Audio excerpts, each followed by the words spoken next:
Bom dia, bom dia, bom dia, Patrícia, tudo bom? Bom dia, Marcelo, bom dia, Gabriel. Gabriel, fica aqui um pouquinho conosco, chame o pessoal todo da imobiliária. Vamos falar um pouquinho sobre vistoria de imóveis. Wagner, está me ouvindo aí? Estou ouvindo sim e também estou compartilhando aqui para o pessoal, para os grupos aqui de WhatsApp, porque esse tema, né, é muito importante para as imobiliárias que trabalham com locação de imóveis, né? Vistoria de imóveis é sempre um tema aí que pode causar muito estresse, né? E a gente vai buscar contribuir um pouco para que minimize esses problemas, né? E comece a trazer mais soluções para as imobiliárias. Isso aí. Lembrando que todas as lives que eu abro, a intenção é falar sempre de maneira prática, de maneira que fique audível, compreensível e gostosa da gente poder conversar sobre algo que é do nosso dia a dia, né? A ideia não é maquiar e nem falar difícil. É, até porque vistoria de imóveis, né, precisa ser algo que as imobiliárias deem a devida importância, né, a buscar esse conhecimento sobre a vistoria de imóveis para ela ter o setor dela de locação redondinho. Então a gente vai dar algumas dicas, com certeza vai ajudar quem vai estar com a gente aqui nesses próximos minutos. E claro, né, é um tema que as imobiliárias sempre deverão estar estudando, né, se aprofundando nesse tema de vistoria de imóveis para locação. A gente vai trazer até exemplos práticos, situações que causaram polêmica aí no mercado imobiliário, envolvendo vistoria de imóveis, locação de imóveis. No final a gente vai falar sobre isso, então acredito que vai ajudar bastante as imobiliárias, os vistoriadores de imóveis, toda a nossa audiência aí que quer aprender sobre vistoria de imóveis para locação. Bom, Wagner, com a tua permissão, então nós vamos iniciar até por conta do horário, né? Para que a gente respeite o horário de início. Conforme as pessoas forem entrando, se quiserem, podem enviar dúvidas para a gente aqui. A intenção é que a gente tenha uma live com um suporte final de poder responder as suas dúvidas também. Então, vai nos mandando aqui, daí eu paro, pergunto para o Wagner. Se tiver alguma dúvida para mim, também podem mandar. Fiquem bem à vontade. Bom, primeiro eu gostaria de anunciar o Wagner. O Wagner, ele é vistoriador de imóveis. Se eu não me engano, é de Curitiba, né, Wagner? Isso mesmo, aqui de Curitiba, capital do Paraná. Ele é cofundador da W Barroso Vistorias, né, prestando serviços especializados em vistoria. Assim como também ele dá aulas, é isso, Wagner? Sim, nós temos a W Barroso Vistorias, além de fazer vistoria de forma terceirizada para as imobiliárias, nós também damos cursos e treinamentos sobre a profissão de vistoriador de imóveis. Isso aí.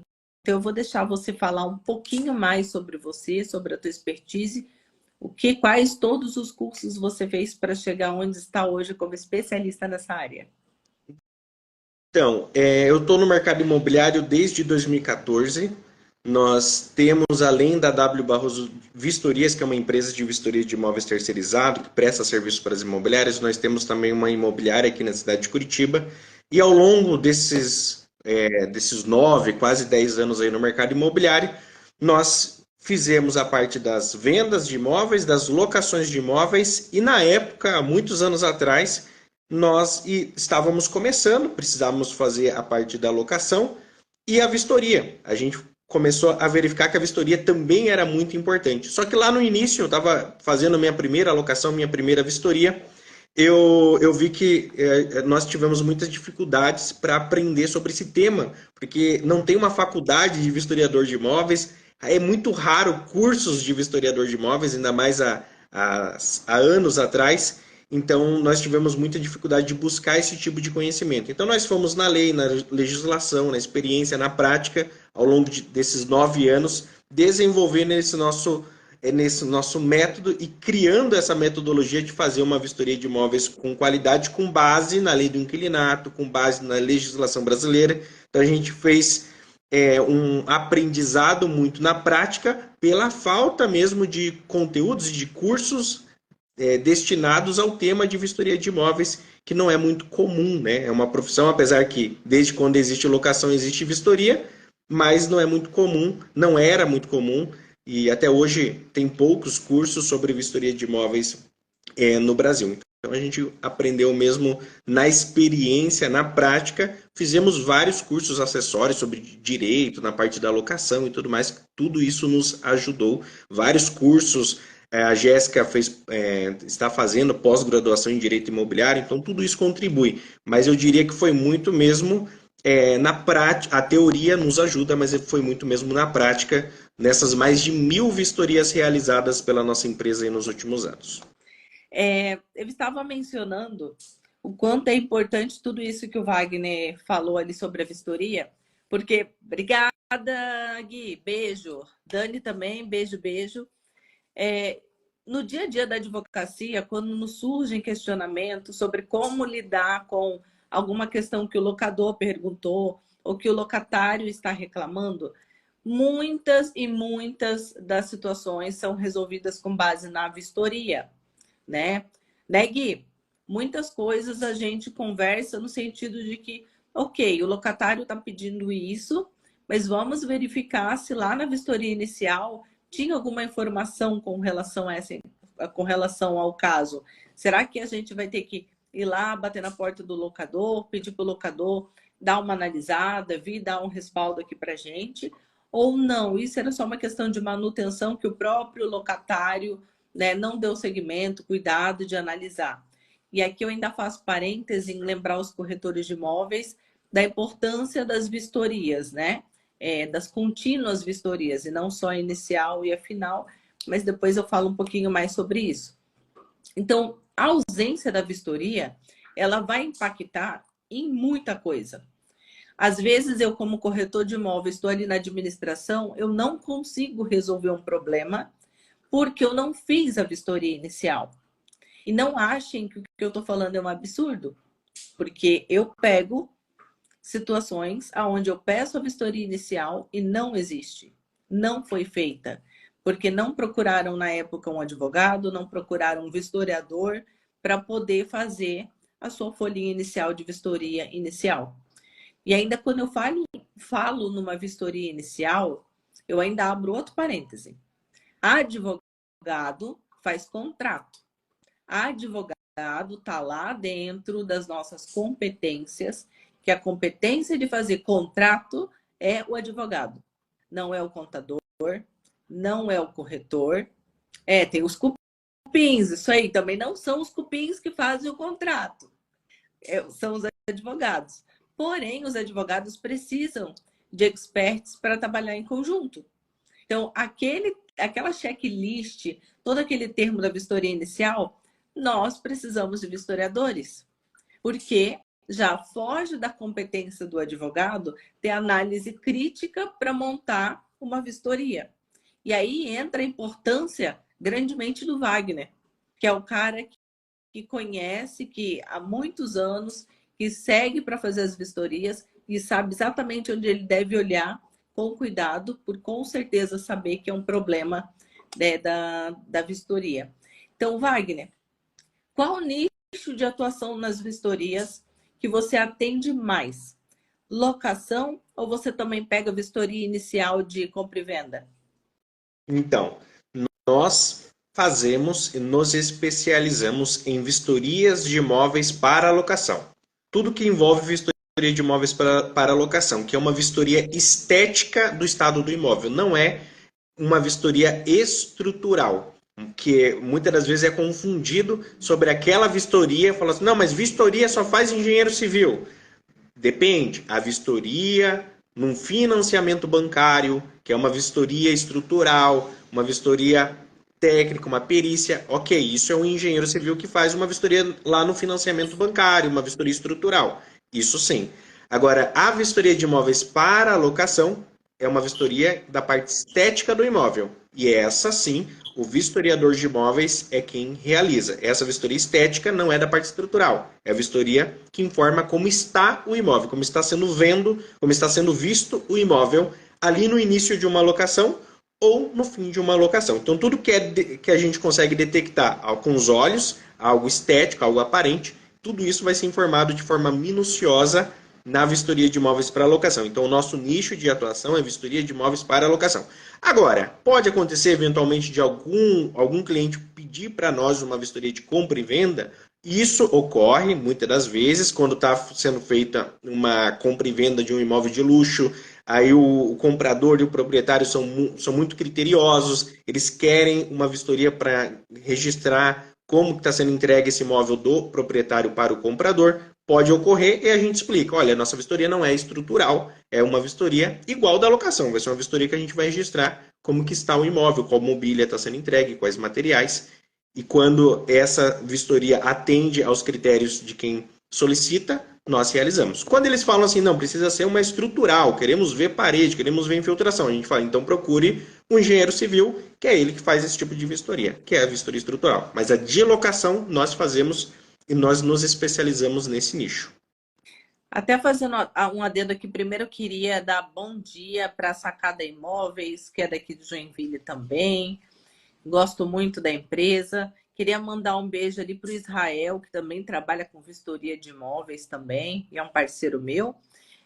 Nós temos um questionamento aqui do Daniel, um corretor também amigo, que antes, Daniel, na lei do inquilinato, tá? Nós temos como obrigação que seja feita uma vistoria inicial. Não tem assim, obrigação do locador fazer a vistoria inicial. Isso não existe na lei de locações. Existe que o locador, ele tem que entregar o imóvel apto, inteiro e sem problemas graves para que a pessoa consiga viver dentro do imóvel. Eventualmente, surgindo alguma situação de vício que a pessoa não teria nem como identificar na hora da vistoria inicial, é a obrigação do locatário de informar ao locador ou administradora para que eles possam apurar a situação. Agora, existe uma menção na lei do inquilinato que fala que se o locatário, ao iniciar as tratativas de locação, desejar uma vistoria minuciosa, né, apurando com maiores detalhes, ele pode pedir. E isso está na lei de locações, tá? Salvo engano, vai estar ali pelo artigo 22 ou artigo 23, né? Artigo 22, ali no inciso 5º, né, que fala bem claro ali que sobre essa situação, que se o inquilino solicitar, aí é uma obrigação do locador fornecer esse laudo de vistoria. Mas eu sempre falo, então ali, se o inquilino solicitar, então se o inquilino não solicitar, não é obrigado, só que quem vai ser beneficiado ou prejudicado é o locador, é o proprietário. Então, ele é o maior, deve ser o maior interessado em fazer a vistoria de imóveis, porque se ele não faz a vistoria de imóveis no início, acontece aquilo que você comentou. Chega no fim, não tem vistoria de entrada. Aí o imóvel foi destruído, por exemplo. O proprietário não consegue cobrar, o juiz não dá causa ganha para ele. Por quê? Porque ele não consegue provar que foi entregue o imóvel com estado regular, da forma que ele está comentando. O imóvel pode ter sido destruído, e já aconteceu, prejuízo de mais de 50 mil reais, e não tinha vistoria de entrada, só tinha de saída. O juiz foi lá e falou, olha, não tem como provar que você de fato entregou o imóvel em bom estado, você pode ter entregado já do jeito que está. Sim. Não falta de provas, então você não posso cobrar do inquilino esses danos que você está falando que ele causou. Você está falando que ele causou, ele está falando que já pegou assim. Eu só tenho vistoria de saída, não tenho vistoria de entrada. Então não posso cobrar por falta de provas esses 50 mil reais que você está dizendo que teve de danos. Não tem prova de como. Vai que a janela já estava quebrada no início da locação. A vistoria é essa prova. Então, o maior interessado é o locador. Apesar de não ser obrigatório, mas o maior interessado é o locador. O maior prejudicado, se não fizer a vistoria, é o locador também. E isso se ele está direto com o inquilino, né? Aí ele fica com prejuízo. Agora, se tiver uma imobiliária no meio, aí dependendo de como está o contrato dele com a imobiliária, esse prejuízo ele vai repassar, pode repassar, demandar para a imobiliária e que não fez a vistoria O, de imóveis, né? o Daniel até havia questionado ali como que você faz essa diferenciação do que é uma vistoria estrutural ou estética. A diferenciação é que a vistoria estética, a gente vai falar, que é o que a lei do inquilinato solicita na locação, ela vai falar tudo que você observa no imóvel de forma minuciosa. Então, aquilo que você pode olhar. Então, isso o vistoriador faz. Ele vai falar a cor da pintura, tudo que ele vê, qual material é a porta, qual material é a mobília, tudo isso é algo que ele consegue ver. O que é o estrutural que não é solicitado na locação? Isso é uma outra coisa. O que é o estrutural? É quando analisa patologias, quando analisa a parte por dentro da parede. Por exemplo, uma infiltração. O vistoriador, ele não é o profissional que vai identificar se tem uma infiltração, mesmo que esteja a marca ali da infiltração. Ele vai falar, olha, tem uma marca aqui úmida na parede. Mas quem vai afirmar se é uma infiltração ou não é quem vai fazer uma vistoria estrutural, que daí vai ser um engenheiro civil, ou muitas das vezes vai ser um encanador naquele caso específico, né, que vai saber ali se tem realmente um vazamento no cano. Então a parte por dentro da parede já não é mais estético, é a parte por dentro da parede, se tem um cano quebrado, ou a parte da fiação elétrica, se a fiação elétrica dentro da parede está irregular, ou está com uma idade já, ou se o prédio está começando a cair, que está tendo muita rachadura, o vistoriador não vai fazer esse tipo de vistoria, porque quem faz essa vistoria é o engenheiro civil. Essa é uma vistoria estrutural, mas não é essa vistoria solicitada na locação. Essa é uma outra história, essa é uma vistoria estrutural, que muitas das vezes é pedido por um alvará, ou para quando tem um financiamento bancário, é pedido uma avaliação do engenheiro, é uma outra história. Vistoria estrutural, vê por dentro da parede e vê a parte da estrutura do imóvel. Vistoria de locação é estética, só vê aquilo que está enxergando. Mas minuciosa, tudo que está enxergando de forma minuciosa. Não sei se ficou claro. A Vanessa Castro, ela também fez um questionamento quanto a telhados, né? Ela colocou aqui que ela locou, achou que estava tudo correto, e aí vieram as fortes chuvas e a cliente dela pediu socorro, né? Ontem, acho que foi ontem, inclusive. Exatamente. Não tem como o vistoriador saber o telhado. Não tem como o vistoriador saber se tem uma telha que está tendo uma goteira. Não, isso já é uma parte que não vai ter como o vistoriador de imóveis saber, porque ele está fazendo a vistoria ali olhando. Ele vai olhar, muitas vezes ele nem vai conseguir enxergar o telhado, ele só vai enxergar lá que tem as calhas. Então a parte do telhado o vistoriador não vai vistoriar, porque é uma parte já da estrutura do imóvel. Então ele vai olhar o quê? Se tem alguma marca ali de goteira. Mas ele não vai poder afirmar se tem goteira ou não, a não ser que, e mesmo que esteja chovendo, ele não pode afirmar que aquela goteira vem da chuva ou vem do ar-condicionado, ele vai informar o que ele está vendo, que é uma marca de umidade e tudo mais. Então, aconteceu, choveu, aconteceu. É uma fatalidade, é uma situação que aconteceu. A parte estrutural, quem deve arcar com a manutenção, nesse caso, é o proprietário. É o proprietário que faz, cuida e zela da parte estrutural do imóvel, que é o telhado. Se for estrutural, se não for um dano, né, que o inquilino foi lá mexendo na telha e quebrou, mas geralmente não tem como provar isso e acaba que o proprietário paga quando é uma estrutura, quando faz parte da estrutura. O telhado faz parte da estrutura do imóvel, não é jamais manutenção. Agora, a limpeza das calhas já é manutenção. Tirar as folhas da calhas, aí já é o inquilino. Até para fazer aqui uma equiparação sobre responsabilidade de corretor de imóveis ou não em incorporações entregues novas, né? Nós temos algumas discussões judiciais aonde o comprador ele encontra um vício construtivo e ele ingressa com ação indenizatória ou de rescisão em cima do incorporador e tem por hábito colocar a imobiliária em conjunto no polo passivo, né? Isso é bem normal acontecer. A gente sabe até do porquê que acontece, muitas vezes é para que tenha uma outra pessoa para auxiliar a saldar aquele débito, mas a jurisprudência, graças a Deus, está mudando, os juízes estão conseguindo compreender que o corretor de imóveis, ele não tem como saber da parte de engenharia civil. O corretor de imóveis, ele tem que entender sobre a documentação, sobre a intermediação, passar a validade dos alvarás, se o que ele está vendendo realmente pode ser vendido, se é legítimo de quem está vendendo, se tem algum ônus, se tem algum problema ali nessa negociação que pode acarretar prejuízo para ambas as partes, né? Mas não tem como o corretor de imóveis saber se faltou ali na hora da execução da obra, se houve alguma situação que ocasionou o vício construtivo. Não tem como o corretor ter gerência sobre o cronograma da obra, se vai haver atraso ou não. Então, hoje, o judiciário já vem tirando as imobiliárias do polo passivo, porque não tem como elas terem gerência sobre isso, porque foge da competência do corretor de imóveis. Então, fazendo aqui uma equiparação com o que o Wagner está colocando, é justamente isso.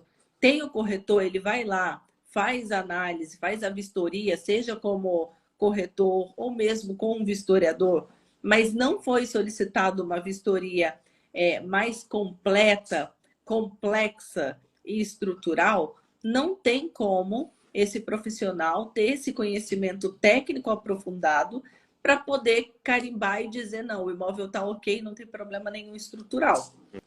Não é, Wagner? Exatamente. Exatamente. E lembrando que isso já está dito na lei do inquilinato, que o proprietário tem que entregar em condições de uso. Então, não vai conseguir ser visto verificar algumas coisas na vistoria, porém, o inquilino entrou, a parte elétrica estava sem luz, não deu para testar, e não está funcionando nada no imóvel, nenhuma tomada.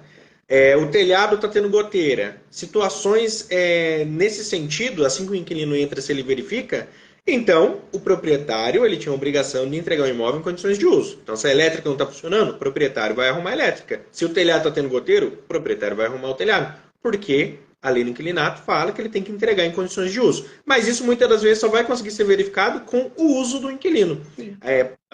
Pode ser que o proprietário já sabia de tudo isso, agiu mal intencionado? Pode ser, mas pode ser também que ele não sabia. Pode ser que ocorreu o imóvel ficou lá parado há muito tempo, ele não sabia que não estava funcionando. Não tem como saber. Então é só o proprietário resolver o problema, que é a obrigação dele, e deixar o imóvel em condições de uso para o inquilino. Mas realmente, a parte estrutural não vai ter como saber, mas logo que o inquilino entra, se tiver alguma situação, o inquilino já vai reportar e o proprietário tem que ser ágil em corrigir. Porque se o proprietário não for ágil em corrigir, se a imobiliária não for ágil também em reportar essa situação para o proprietário, começa a virar uma bola de neve e aí vira como o caso ali numa polêmica que teve aí, que depois a gente vai falar, que o Brasil inteiro ficou vendo para entender o que estava se desenvolvendo nessa situação. Mas tem que ser ágil, a imobiliária tem que ser ágil, o proprietário tem que ser ágil em resolver, porque é direito do inquilino ter condições de uso para usar o imóvel, até porque não intensificar o problema, né? Começa uma goteira, depois vai para a parte elétrica, então tem que resolver logo, né? Não pode ser negligente nessa parte. Uma coisa vai puxando a outra, né? Ainda quanto a isso, Wagner, uma coisa que eu bato às vezes nas palestras, de início eu quase apanhava, agora o pessoal está conseguindo entender a importância. A lei do inquilinato, novamente, ela não diz para você tem que fazer a vistoria inicial e a vistoria final. Não tem essa previsão. Ela diz que você tem que entregar o imóvel apto para uso, conforme já foi falado antes. A questão da vistoria inicial e final é uma defesa para que você possa analisar, no caso de no curso, pessoal, já vou ler esse artigo que vocês estão mandando para perguntar, tá? A vistoria inicial e final, ela serve justamente para balizar eventual problema que apareça e você tem esse documento para poder basear a tua contestação, a tua defesa ou mesmo dar continuidade na resolução do problema. Nas palestras, geralmente eu bato sobre vistoria intermediária. Vistoria intermediária é aquela que está lá no código, na lei do inquilinato, onde fala que você pode, como corretor de imóveis, administrador, você pode fazer a vistoria a qualquer momento, desde que você converse com o locatário, peça permissão, agendem um horário e você vá até o local, vá até o imóvel.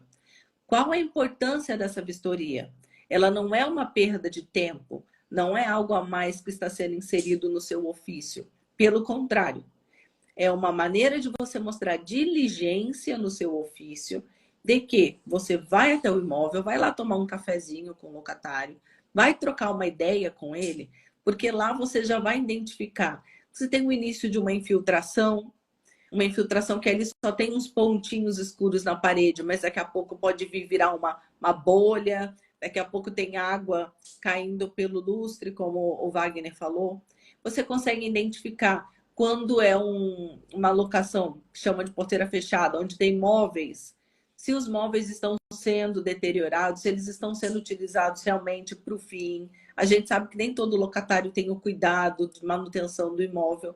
Então, pela intermediária, você consegue identificar como está sendo o uso do imóvel, se a obrigação do locatário está sendo cumprida, bem como você, na conversa com o locatário, você consegue identificar se ele tem alguma queixa da locação.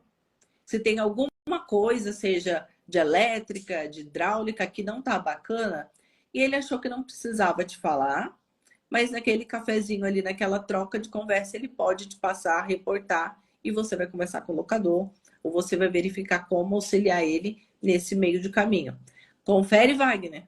Exatamente. A vistoria intermediária é um direito do locador. Ele pode, a qualquer momento, ir no imóvel, ver como o imóvel está e identificar possíveis problemas, né? Muitas das vezes o inquilino pode ter aquela postura assim, olha, não, tá tendo aqui uma goteira no sifão, o meu cachorro mordeu aqui a base aqui da mesa, da cadeira, mas eu não preciso resolver isso agora, eu posso resolver só na vistoria de saída. Não, não é bem assim. A lei do inquilinato diz que o inquilino tem que cuidar do imóvel como se fosse dele. Então o inquilino ele tem que manter durante todo o prazo que ele está no imóvel, o imóvel em perfeito estado, o imóvel da forma como um dono do imóvel vai cuidar dele. Então a vistoria intermediária é um direito do locador e a imobiliária pode realizar essas vistorias intermediárias para verificar como que está o imóvel durante a alocação. Muitas das vezes, quando começa a aparecer probleminhas, começa a aparecer situações, é bom já mandar um profissional, é bom já fazer uma vistoria intermediária para resolver o problema logo no início. Muitas das vezes fica naquela, o inquilino falou, mas aí o inquilino, por ser às vezes leigo na questão, porque o inquilino não é encanador, não é eletricista, não soube explicar muito bem, e a imobiliária já vai pré-julgando que não é um problema grave, que é uma coisa pequena, mas se é uma situação que exige uma análise de um profissional, então já vá durante a locação, dê um sinal de alerta, o inquilino reclamou, o inquilino não vai, ele é muito corrido a vida do inquilino, ele não vai parar o tempo dele, disponibilizar a agenda dele para ir um profissional lá. Se ele relatou um problema, é porque já chegou num ponto que está insustentável a situação, ele precisa resolver. Então, se o inquilino levantou a mão, falou que está tendo problema, leve a sério, manda um profissional especialista naquele problema que está tendo, ou faça uma vistoria intermediária para já detectar outros possíveis problemas. Muitas das vezes as imobiliárias veem isso, muito trabalho, muito trabalho, muito trabalho, mas muitas das vezes você trabalhando na prevenção, você vai fidelizar os seus proprietários, vai também manter o imóvel perfeitinho em ordem para o inquilino, então tudo isso ajuda na hora de você prestar um serviço de locação de excelência. Essa vistoria intermediária, às vezes a cada 6 meses ou a cada um ano, ou quando surgir um problema, né, alguma coisa que o inquilino está reclamando, é bom para você manter sempre o imóvel em bom estado para o inquilino e reportar sempre para o proprietário. Olha, está tendo lá infiltração, é melhor você resolver. Está tendo um vazamento. Não, é o inquilino agora, o problema não é esse. O problema é o inquilino já está roendo as cadeiras lá. Aí você já vai falar para o inquilino, olha, conserta essas cadeiras e dá algum osso aí para o seu cachorro. Não é, a cadeira não é osso. Então é bom você já ir resolvendo durante a locação para minimizar os problemas lá na vistoria de saída, né? Às vezes o inquilino nem sabe que se o cachorro dele morder a cadeira, ele vai ter que comprar a cadeira nova, vai ter que consertar. Você já fala para o inquilino, meu Deus, eu vou deixar o cachorro em outro lugar, não vou deixar aqui perto da mesa. Então é bom esse diálogo para ir alinhando as expectativas até na desocupação. Eu já peguei situações que o inquilino ele deu umas tapeadas na mordida do cachorro e achou que ninguém ia ver, né? Mas tudo certo. A Isabel... Pode falar. Desculpa. A Isabel ela tinha feito uma ponderação aqui, que ela fez uma vistoria de saída. O locador quis acompanhar, aceitou mesmo estando com pouca luz, porém tudo que foi anotado para o inquilino fazer, o locador aceitou como estava e agora ele quer cobrar. Isabel, uma ressalva que eu vejo muita falha nas administrações E isso pode dar muito problema judicial. Primeiro, quando a gente vai fazer a vistoria final, não é a administradora que faz com uma das partes. As duas partes precisam estar em conjunto, sob pena de anulação, tá? Nós já tivemos processos judiciais onde solicitamos a anulação de todo o laudo, justamente porque ali diz que você tem que mandar o comunicado para as duas partes, para elas estarem juntas com a administradora e poder dar ok. Não é uma vai e depois vai a outra. Não, é em conjunto. A não ser que exista um conflito entre as partes, que elas estejam quase querendo se matar, aí uma passa a procuração para alguém ir lá representá-la e em conjunto. Mas é necessário, sob pena de anulação da vistoria. E aí a administradora, ela acaba sendo responsabilizada também, porque ela tem o dever de saber disso. Questão de pouca luz. Se ele aceitou, as duas partes aceitaram da forma que estava essa vistoria, não tem agora o que ele contestar. Tivesse contestado no momento.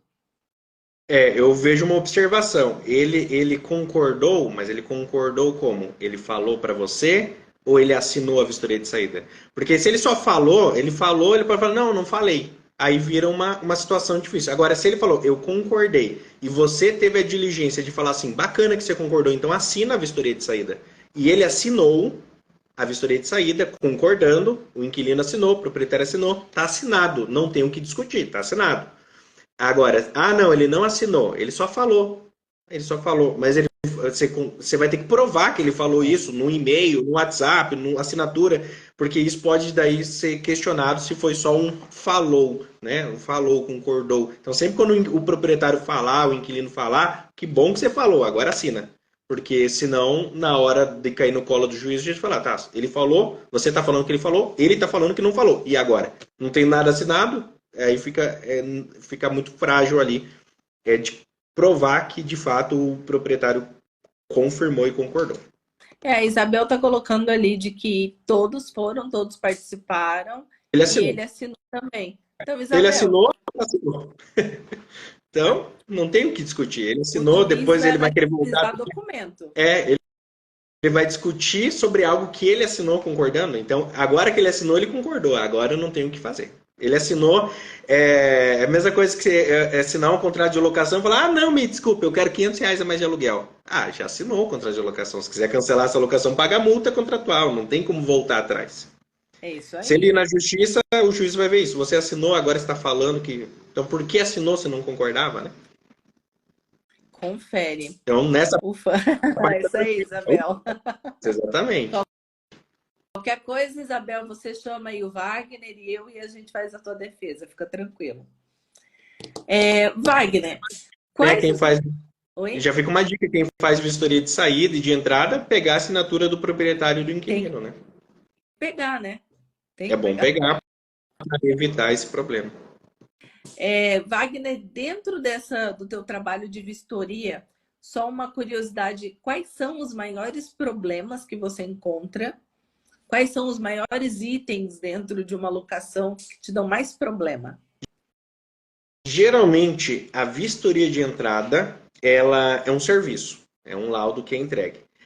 Da mesma forma que existe a diferença da qualidade do serviço de um advogado para outro advogado, de um corretor de imóveis para outro corretor de imóveis, de uma imobiliária para outra imobiliária. Então, tem uma imobiliária, um mecânico para outro mecânico, também tem uma diferença na qualidade do serviço de um vistoriador, de uma empresa de vistoria, para outro vistoriador e outra empresa de vistoria. Então, existem laudos de vistorias com uma qualidade boa, existe laudo de vistoria com uma qualidade ruim. E qual que é o maior problema? É que quando é feita a vistoria de entrada, mesmo o laudo com a qualidade ruim, não dá problema na hora. Porque na hora, imobiliária não lê o laudo, proprietário não lê o laudo, inquilino não lê o laudo, inquilino muitas das vezes não contesta o laudo e passa aquele laudo bem ruim, foi bem ruim. Só que não dá nenhum problema. Aí a empresa de vistoria fala assim, poxa, minha vistoria está perfeita. A imobiliária pensa, poxa, contratei uma boa empresa de vistoria, valeu a pena. Porque ninguém leu aquela vistoria. Porque geralmente no início é assim, é correria, tem que entregar a chave. Aí passa-se 1 ano, 2 anos, tem a vistoria de desocupação. Aí estoura todos os problemas na vistoria de desocupação. Por quê?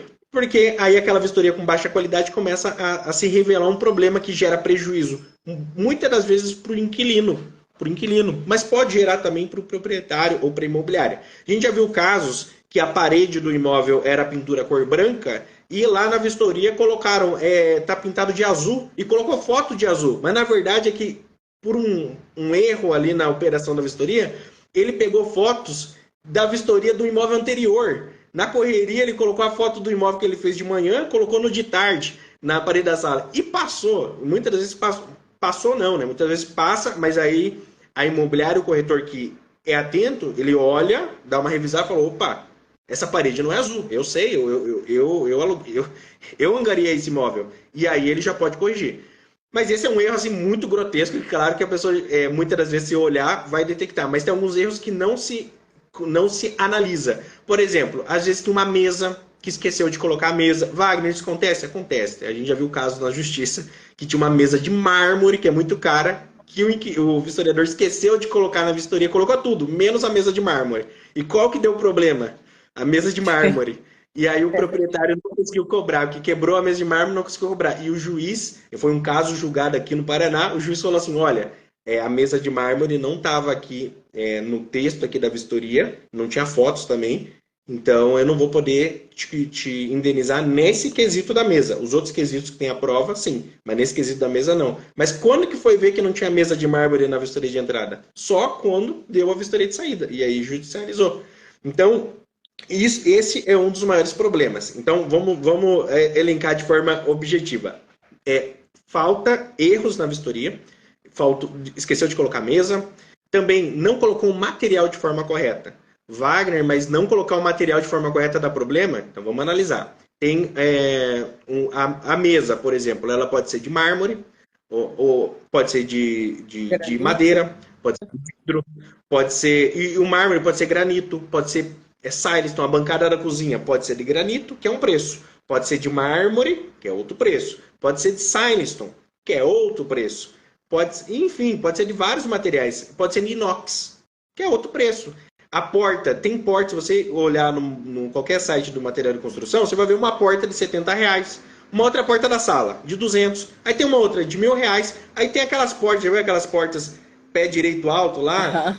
Aquelas portas que os influencers colocam lá, comprei uma casa, aquela porta de 6 metros, pé direito 6 metros. Aquela porta custa mais de R$50.000. Uma porta da altura comum, de 2 metros, se for blindada, já custa mais de R$30.000 com a instalação. É só a porta. Você não colocou o material da porta, pode ser de R$70, pode ser de R$30.000 se é a porta blindada. Isso vai para a fechadura. Isso vai para a fechadura simples, é uma coisa. A fechadura tetra é mais cara. A fechadura multiponto é mais caro.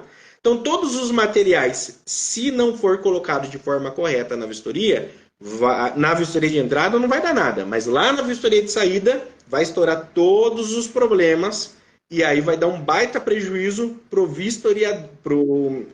proprietário. E às vezes, e se dá prejuízo proprietário e imobiliário, o vistoriador está envolvido, o proprietário vai jogar esse prejuízo para cima dependendo do contrato, para cima da imobiliária, para cima da empresa de vistoria, que aí vou ter que arcar com esse prejuízo que causaram para o proprietário.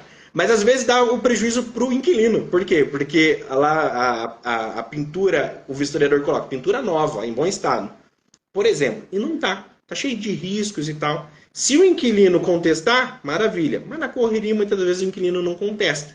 E aí, quando chega no final, a parede, só a título de exemplo, Carol, mas é um exemplo que acontece. A parede está cheia de riscos. Está cheia de riscos. Aí o vistoriador tirou uma foto lá de longe, que não dá para ver. De longe, foto não dá para ver. Só de pertinho você vê os riscos. É difícil aparecer nas fotos. Aí ele tirou só uma foto de longe e coloca lá, parede de pintura nova. Aí o inquilino, na correria, não contesta. E quem é inquilino e não passou por isso, que levante a mão. Porque vai passar se você não contestar. E aí o inquilino na correria não contesta a vistoria. Tá lá cheio de risco, não contesta. Chega lá na vistoria de saída, a imobiliária fala, tá com risco. Às vezes é o mesmo risco que já estava no início da locação. E o inquilino fala, não, esse risco aí já estava aí, esses riscos aí já foi entregue assim. Eu sou vistoriador de saída, né? Às vezes quem fez a saída nem fez a entrada, é outra empresa. Não, mas tá aqui que é nova. Daí o inquilino fala para a imobiliária, não, esse risco já estava. A imobiliária, não sei, né, exatamente se ela sabia ou não, mas ela fala, aqui está dizendo que é nova. Então você vai ter que entregar a pintura nova. E o inquilino, nossa, fui lesado, porque eu esqueci. Daí a imobiliária fala, você tinha um prazo, você devia ter contestado. O inquilino, poxa, esqueci de contestar. Na próxima E aí paga o prejuízo. Isso só na parede, mas esse prejuízo se repete em todas as mobílias.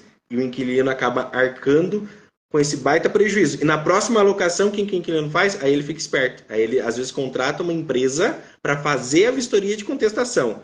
E a gente está sendo muito contratado por inquilinos para fazer a vistoria de contestação. E muitas das vezes a nossa vistoria de contestação é maior que a vistoria de entrada. Porque a Aham. vistoria de entrada falava que o imóvel estava lindo e maravilhoso, mas na verdade estava com os defeitos. Então a nossa vistoria não é parcial para o inquilino e nem para o proprietário, mas a gente fala a realidade. Se a vistoria não está mostrando a realidade, na nossa contestação a gente vai mostrar a realidade. Muitas das vezes é refazer a vistoria de entrada. Muitas das vezes. Porque a vistoria de entrada parecia que o imóvel era capa de revista na vistoria de entrada. Mas na realidade estava lá os seus alguns defeitos que passaram. Então, sobre essa questão de como colocar na vistoria, nós tivemos uma situação até de um colega bem próximo, que ele foi entregar um apartamento em Florianópolis, e ele pegou a vistoria inicial. Bom, vou pintar o apartamento. Estava lá cor, tom de areia, branco areia. Então ele foi até a loja de tinta e pediu branco areia. Na hora que ele pintou o imóvel, não tinha nada a ver com a cor que ele tinha identificado na vistoria. Ele chamou um pintor foi lá e falou assim: não, não é esse branco areia, eu sei qual é. Foi lá e pediu outra marca do tal do branco areia. É óbvio que também não ficou da mesma cor. Chegou na administradora, a administra falou: não, não vou aceitar nesse tom porque era essa cor aqui. Então, outra coisa que eu vejo que falta. Não adianta você só colocar se é branco azulado, se é branco gelo, se é branco nobríssimo, se é branco areia, branco papel de riscar. Tem que colocar marca. Tintura acetinada, branca, da marca tal. Se você vai exigir que a pintura seja exatamente igual, a administradora tem que ter o cuidado disso, de colocar lá no laudo de vistoria. Porque esse Exatamente. cliente ele teve dois prejuízos. Sob pena até de não conseguir cobrar, né? Porque na foto não fica claro a cor. E a cor é material de construção, que a gente fala, existe milhares. Então, realmente é difícil para o historiador identificar os materiais. A cor também, existe milhares. Cada dia, hoje, eles já devem estar com os engenheiros trabalhando e lançando 100 cores novas. Eles inventam cores, É igual né? esmalte, né? Então, ou seja, se a imobiliária quer cobrar a cor exata e o proprietário quer cobrar a cor exata, então ele deve passar para o vistoriador qual é a cor exata, qual é a marca, qual é a tinta, qual é a numeração, qual é o código e coloca isso na vistoria. Por quê? Se não colocar isso na vistoria, só colocar lá, é branco areia, é branco gelo, corre o risco, mesmo que o inquilino fique semelhante, a imobiliária não conseguir e o proprietário não conseguir que o inquilino entregue com a pintura que eles querem, porque na vistoria de entrada eles têm que provar a pintura que estava. Não era essa cor de branco areia, era uma outra que é um pouquinho mais clara. Tá, mas na vistoria de entrada falou qual que é exatamente a cor, a marca, porque senão muitas vezes a imobiliária não vai conseguir provar e cobrar do inquilino essa cor que ela está exigindo. Então a imobiliária só pode cobrar o que está na vistoria. Se não está na vistoria, não está claro, é claro que tem coisas muito atípicas, né? A parede era branca, o cara pintou de amarelo. Aí tá muito claro que a cor é diferente. Mas era branco, daí a imobiliária fala, não, era mais branco, é menos branco. Então, realmente, tem que ver se é acetinado, tem que colocar se é semibrilho, tem que colocar tudo detalhado ali na vistoria. E se tiver uma cor muito específica, passa para o vistoriador. Senão, o vistoriador vai colocar a cor que ele enxerga, uma cor semelhante, né? E aí o inquilino vai entregar essa cor como está descrito na vistoria. Então tem que se atentar em relação a isso. E tentar facilitar, né? Coloca branco, né? Coloca uma cor mais simples. A Isabel chegou a comentar ali que é bem isso, Isabel. Às vezes você manda fazer ainda aquelas tintas, né, misturadas, então para você chegar até a tinta é complicado. É bom que se guarde até o selinho que vem na lata, né? A Isabel perguntou ali se tem um modelo de vistoria. Então, até quando joga no Google, vai ter um monte de modelo de vistoria. Só que qual que é o problema? É a mesma coisa você querer pegar um contrato de locação do Google. Você vai pegar o contrato, você não sabe a base, a legislação da locação. Aí você pega um contrato, você nem sabe o que está certo e o que está errado. É a pior coisa que existe. Pegar uma vistoria é a mesma coisa que pegar um contrato de locação no Google. Você pegar uma vistoria, um modelo de vistoria, você não sabe a base, você só vai arrumar um problema.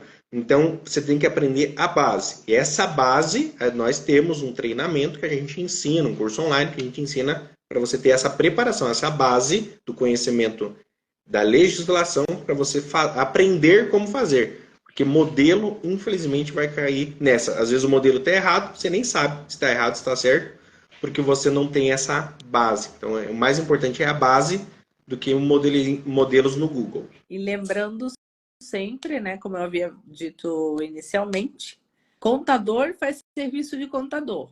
Advogado é o profissional competente a fazer contrato. Qualquer outro profissional que venda contratos, você já tem que dar um pulinho na OAB da sua subseção, do seu estado, porque contrato é atividade de advogado.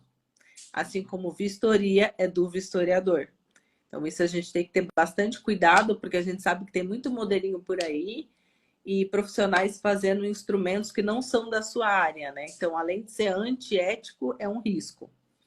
Mas, Wagner, vamos puxar para o final, porque a gente tem duas decisões aí, como você mencionou, que impactaram bastante, né? E a gente precisa clarear algumas questões. Primeiro eu vou falar do Rio de Janeiro, para depois entrar na de São Paulo, que a gente conversou bastante sobre isso, com a Jéssica também. A do Rio de Janeiro, que é mais recente, do dia 31/7/2023, o que aconteceu? Também é da mesma empresa, eu não queria mencionar o nome da empresa, Perfeito. mas veio na mídia, né?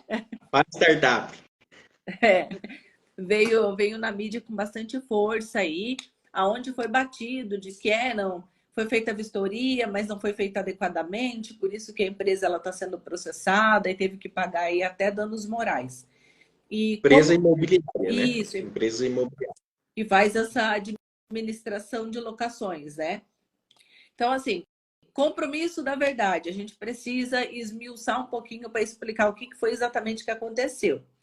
Nessa decisão do Rio de Janeiro, em específico, né, houve a vistoria inicial, foi pleiteado ao locador que fosse alterado algumas questões ali que já demonstravam não estar apto para a pessoa morar, já tinha problemas ali de estrutura que foram identificados, mas o locatário confiou que o locador ia arrumar. Não foi arrumado.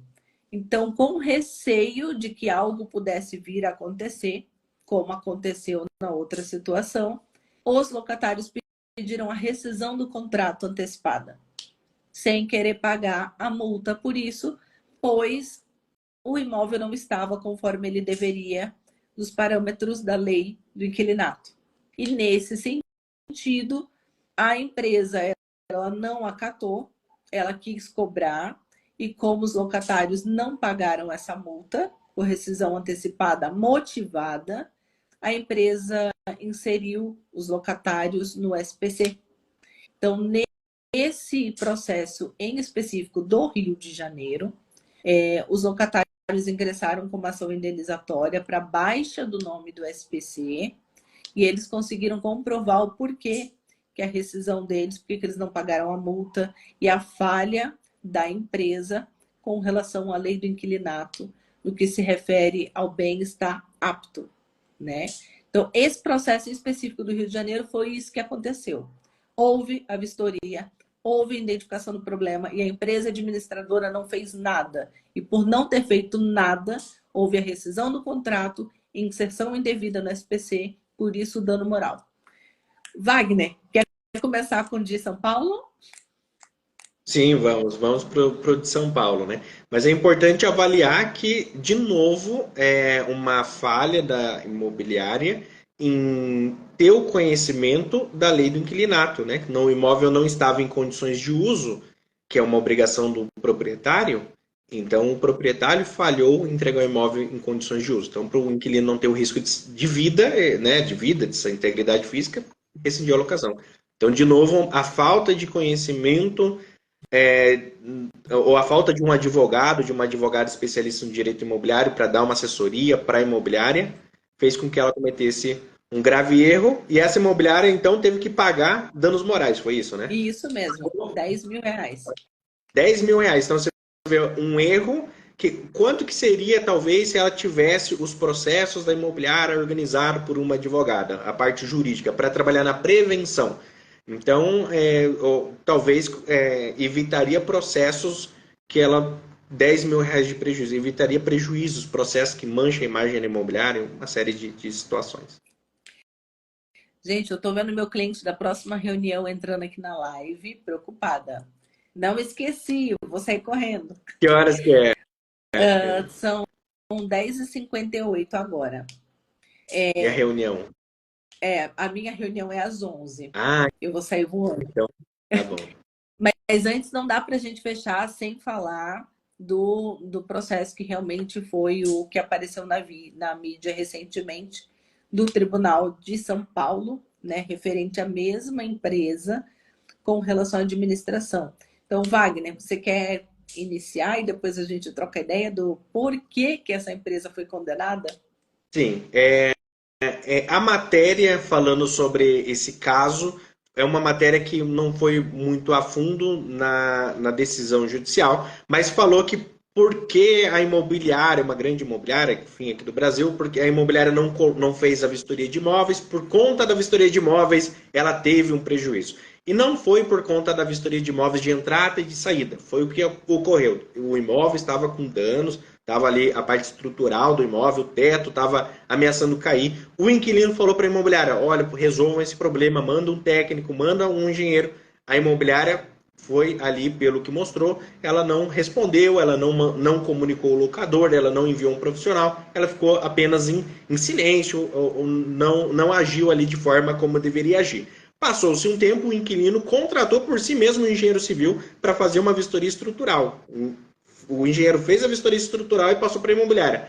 Tá, o problema está crítico aqui, resolva esse problema ou encerre a locação porque aqui realmente está ameaçando esse teto cair. E de fato, a imobiliária também não repassou para o proprietário, pelo que foi noticiado, pelo que estava no julgamento, no processo, e aí então o teto caiu. Então, a imobiliária não mandou profissional, não resolveu, não recebeu a locação e o teto caiu no inquilino. Então, o inquilino foi prejudicado fisicamente ali por conta disso. E mesmo assim, o inquilino não conseguiu uma resolução de forma rápida. Ele teve que entrar na justiça e mesmo na justiça ficou um pleiteio. Não, acho que mesmo que o teto tenha caído no inquilino, acho que não teve nenhum erro, a gente estamos fazendo tudo certo e tudo Só mais. caiu o teto. Caiu um teto, só que um teto. A gente não mandou engenheiro, a gente não resolveu. Não sei, mas isso daí. Enfim, o juiz não entendeu dessa forma. O juiz entendeu que, não, pera lá. O proprietário tinha que ter, a imobiliária tinha que ter mandado um engenheiro. A imobiliária, depois de receber ainda o laudo técnico do engenheiro, devia ter agido, devia ter passado para o proprietário. Então detectou ali que houve uma negligência. A imobiliária teve ali uma decisão contra a imobiliária e a favor do inquilino, né? Detalhe, ficou meio que no ar, vistoria, não foi problema na vistoria de entrada, não foi problema na vistoria de entrada, foi um problema durante a locação que a imobiliária deveria mandar um técnico, mandar um engenheiro civil, mandar um profissional técnico e comunicar ao locador que estava tendo esse problema para o locador solucionar. Então o problema foi nessa parte aqui da imobiliária fazer o trabalho dela em intermediação, passar o problema ao proprietário. Se a imobiliária passasse o problema para o proprietário não resolvesse, tudo bem. Mas a imobiliária não passar para o proprietário o problema, esse foi o grave erro ali, informado ali pela decisão, né? Sim, bem colocado, Wagner. Porque às vezes a matéria ela, né, puxa só a vistoria, mas não explica. Então é importante que vocês procurem profissionais que tenham acesso ao processo para entender, até para a gente não passar a abobrinha para frente, né? E nesse caso em específico, teve até um detalhezinho, para quem trabalha com a lei do inquilinato, que a lei do inquilinato ela não fala em relação de consumo, tá? Em tese, não existe relação de consumo na alocação de imóveis. Se existisse, seria vista entre locador e administradora. Por quê? Porque a administradora ela capta o bem do locador para prestar o serviço para ele. Mesmo assim, a lei do inquilinato ela não entende que existe relação de consumo. Nesse caso em específico, até o magistrado ele coloca isso na decisão. Ele coloca que não se tem relação de consumo, se houvesse, seria entre locador e administradora, porém, por equiparação, até porque o locatário ele ficou como mais lesado na relação, ele puxou o CDC para poder atuar nesse processo em específico. Então, isso é um julgado, não é lei, é um julgado, mas que a gente sabe que abre precedente. Abriu um precedente para, opa, teve uma relação de consumo naquela decisão. Então, se o advogado precisar realizar uma defesa nesse sentido, é óbvio que a gente vai puxar aonde interessa a gente para poder fazer a defesa. E nesse caso, o Wagner pontuou realmente. Oi, Angelim, quanto tempo? O Wagner pontuou claramente que foi informado a locadora, foi demonstrado que tinha um problema.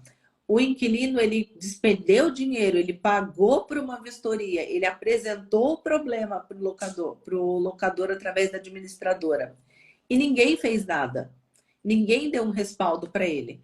E aí acabou por derruir o teto mesmo. Aconteceu exatamente o que tinha sido observado o risco.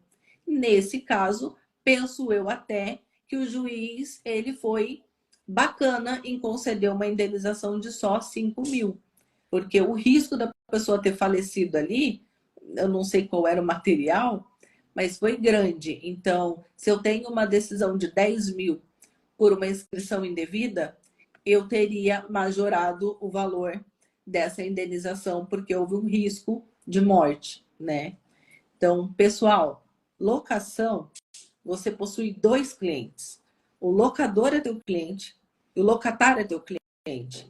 Não dá para virar as costas para esse cara aqui para não criar um dissabor com esse. Adoro esses efeitos que aparecem do nada.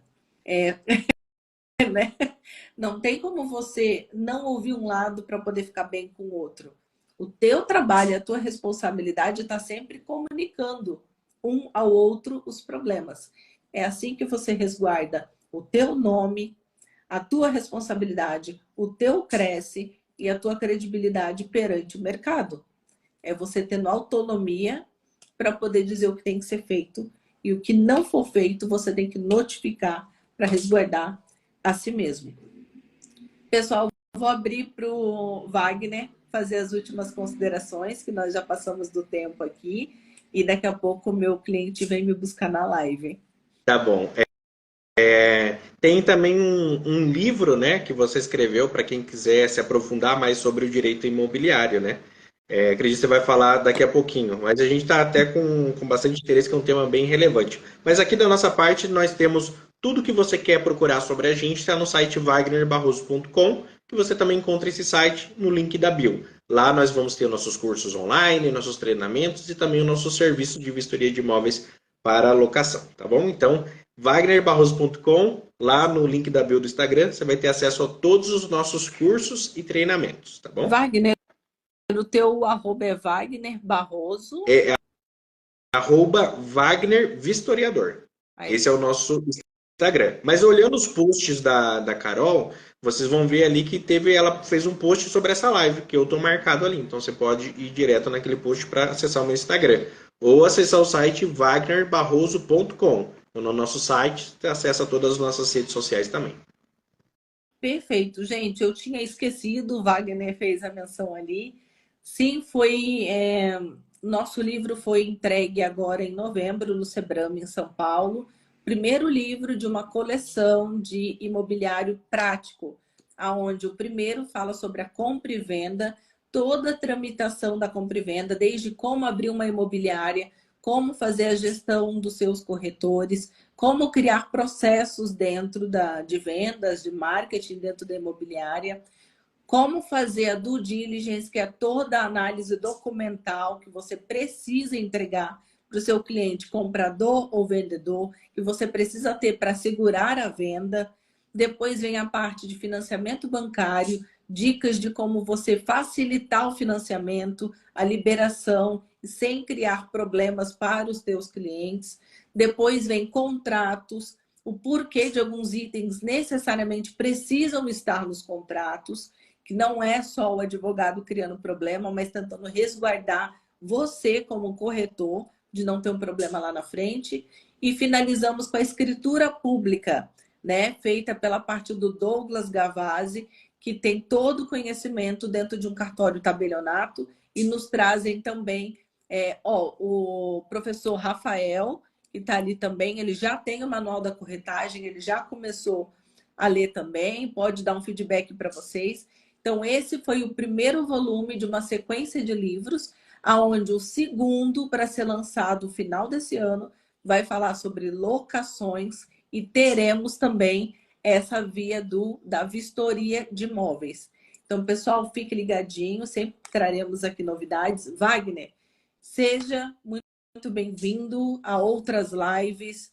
Se um dia você quiser nos chamar para pontuar um tema em específico, fico aberta aqui para a gente conversar mais. A ideia é que esse ano a gente se aproxime cada vez mais de profissionais sérios, né, que realmente sejam responsáveis e preocupados com a locação, com os corretores, como amarrar as pontas de uma maneira séria e com credibilidade. Vanessa, depois eu te chamo ali, te mando, te explico certinho. Wagner, eu quero te agradecer pelo teu tempo. Quero agradecer a Jéssica também, que deu todo o suporte, esteve aqui na live. Obrigada. Na próxima, a Jéssica tem que estar presente também. Vamos tem que fazer uma próxima no YouTube também, no Instagram novamente. Vamos marcar assim. Eu que agradeço, muito obrigado pela oportunidade de estar aqui. A gente está compartilhando esse tema sobre vistoria, e na próxima vamos compartilhar sobre o direito, né, imobiliário na parte das locações, para ajudar muitas imobiliárias também. Mas olha, tema sensacional, adorei estar aqui com você hoje, tá, Wagner? Foi um prazer te conhecer aqui por vídeo. Não caia tanto das próximas vezes, fique com a gente aqui na live. Pode deixar, tá, pode deixar. Um abraço para todos vocês que acompanharam aqui também, gente. São Paulo, Curitiba, João Pessoa, Rio de Janeiro. Quem eu esquecer, me perdoe, mas muito obrigado pela presença de vocês. Wagner, mais uma vez, agradecida. Foi um prazer te conhecer. E a reprise da live vai ficar aqui para quem perdeu o início, né? No Instagram. Aí depois você só me ensina como a gente tira daqui para jogar lá pro YouTube. Tá bom, pode deixar. Tá bom? Obrigado. Gente, um beijo. Depois eu chamo quem tá pedindo o livro. Tchau. Tá? Tchau. Tchau.